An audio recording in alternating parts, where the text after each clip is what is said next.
Welcome to Module 4. So in this module, we're going to continue talking more about the relational model. And so we're going to get into a little more advanced topics in regards to that model.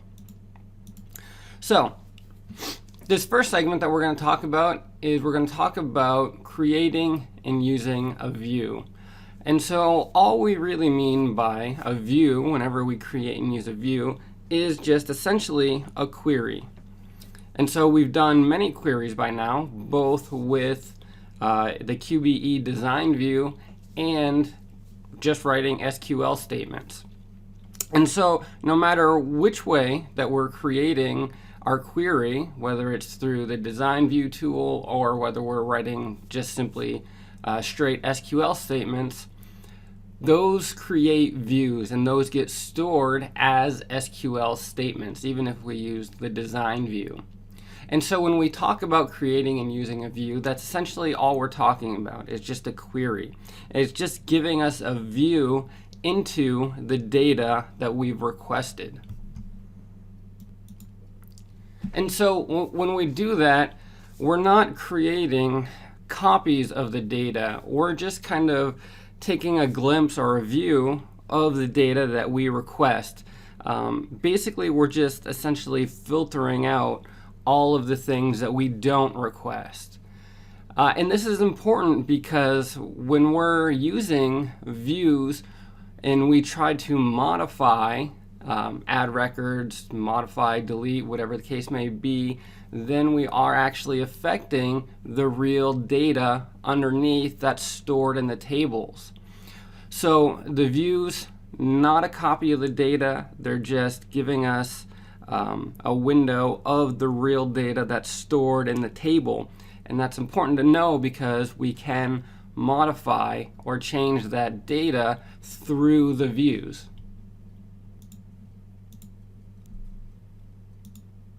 So there are many benefits to having a database act like this through the use of views. It allows us to kind of aggregate all of our requested information, whether it's different tables and different columns and things like that. It allows us to aggregate and see all of that information in one single place. We also have the ability to sort and group that data if we need to.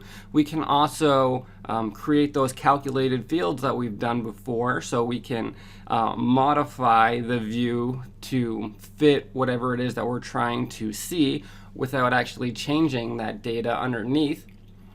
But then if we do need to change that data, we do have that ability to add or delete records and things like that. And another really good benefit to using these views is if we have security measures in place on our database, it allows the use of viewing and seeing data that people need to that they may not have access to the actual table for.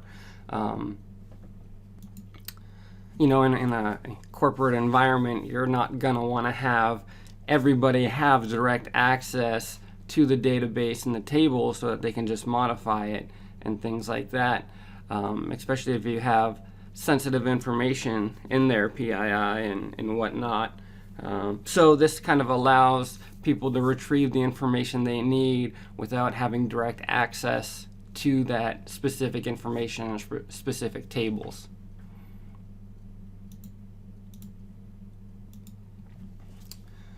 And so yeah, again, we're not creating copies of the data, we're just creating a way to view that data.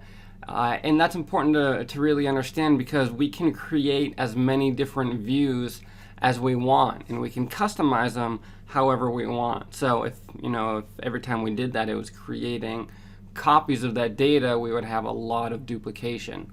So it's just kind of a way for us to see the data in a very, very specific way that fits our needs. And so when we use these views and we create these views, it's going to display the most current and up-to-date data. And so when we create views, we can name them what we want. We can name them, ideally, we should name them something that describes what it is that they're actually doing. The example that it kind of gives in the text is creating a view, a query named name list, where it queries the first and last name of employees. So creating a query, a view, it should be named relative to what it is that it's doing, because again, you're going to have multiple views, and so just being able to look at what the name of it is and then run that query again is going to be very helpful. Alright, so here's a look at a view that was created using the QBE design view. We've done this before. We can see we've named the query name list. Down here, we've selected the fields that we wanted, first name, last name, employee ID. But looking at the syntax, we can see that when we run this query, we're going to change the name of those fields to just first and last. So let's look at creating a view with SQL statements. So I have my JCC database here. And so I'm going to come up to create query. I'm going to switch to SQL. So the syntax for this is we're going to create a view named name list,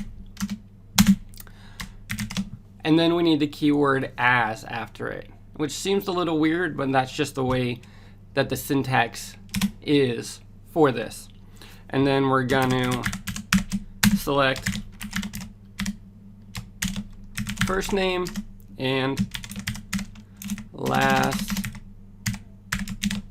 name from the employees database. So by default, your queries are set up for certain compatibility. And so what I mean by that is when I run this, and probably if you're trying this at home, when you run it too, you are probably going to get an error like this. It says syntax error in create tables statement. So this syntax create table is kind of relatively newer syntax, and I say relatively because we're talking about 89 versus 92. And so in order to get this to query and run properly, we need to come into File, our options.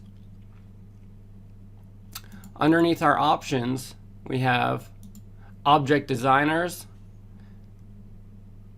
And if we come down here to Query Design, we have this compatibility syntax.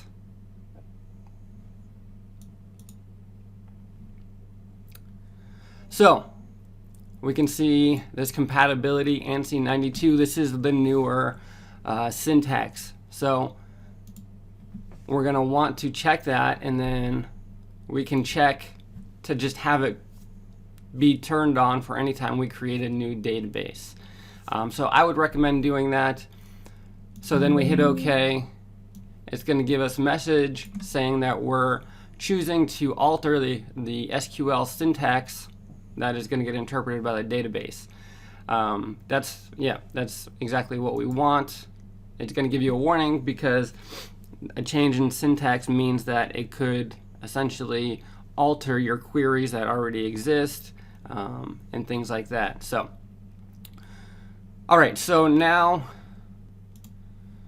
pull my SQL create view back up, run this. Good, and I didn't get an error that time. And if I look down here in my queries list, now I have a new query named name list. So first name, last name from the name list, just like what I requested. So that's pretty great. So I got the query created. I don't need this anymore. We can see the query still there. If I want to look at the query. So, again, a query statement is just essentially selecting columns from the table. So if I look at the SQL statement, it's just simply a select and from. And of course, I can give it those aliases if I want.